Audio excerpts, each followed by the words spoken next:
Why are friendships sometimes difficult? Tensions or contradictions exist in all friendships, as they do in other kinds of relationships.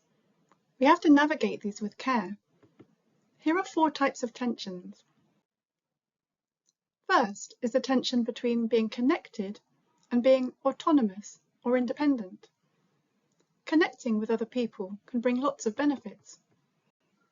It can help build trust and help us access and share support, which can increase our sense of well-being.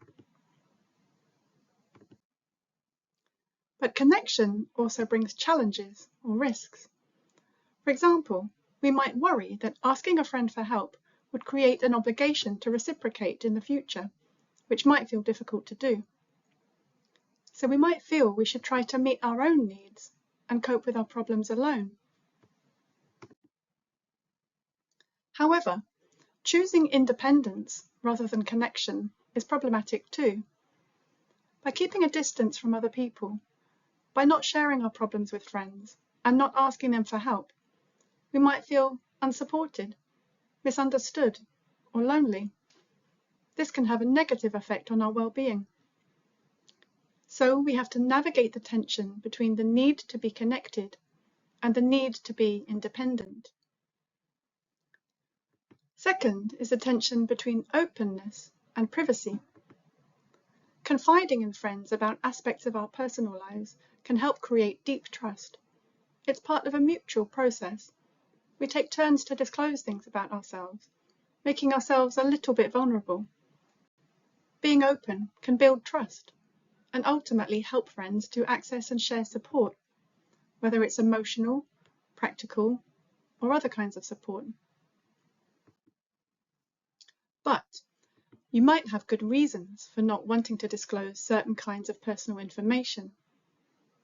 It could affect other people's privacy. For example, if you share information about another friendship or relationship.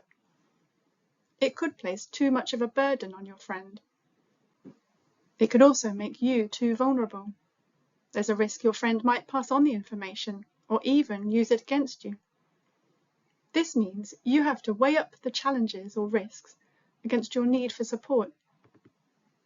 You have to navigate the tension between the need to confide and the need to protect your privacy. Third is the tension between affection and instrumentality. Unlike other kinds of relationships, friendships are not based on biological connections or legal frameworks. This means that enjoying each other's company and mutual affection are an important basis for friendships. But friendships can also be a bit instrumental at times. They might be an important source of practical, material, or other kinds of help. In this context, caring for a friend could be seen as a means to an end, rather than as an end in itself. To avoid a friendship seeming instrumental or one-sided, we may emphasize the affectionate aspects of it, or the two-way nature of support. This might be in terms of how we think or talk about the friendship, as well as what we do. So, navigating the tension between affection and instrumentality can be a delicate balancing act. Fourth is the tension between the need for resources and their perceived unavailability. Friends may have limited resources, whether these are material, financial, emotional, or in relation to time. This presents challenges. It can be difficult to ask for help if you're not sure your friend has the resources to help you. In this case, you might worry that asking for help would put your friend in an awkward position. And if your friend says they can't help you, this could create embarrassment for them and for you.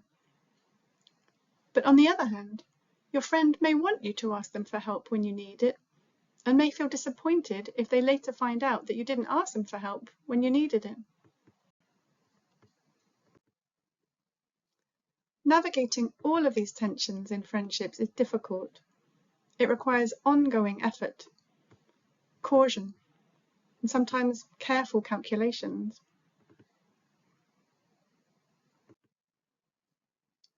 And finally, sustaining a sense of equality in friendship is important.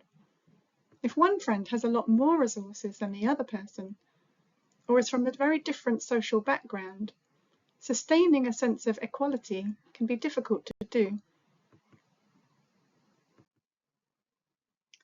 So these are some of the ways that doing friendship can be difficult.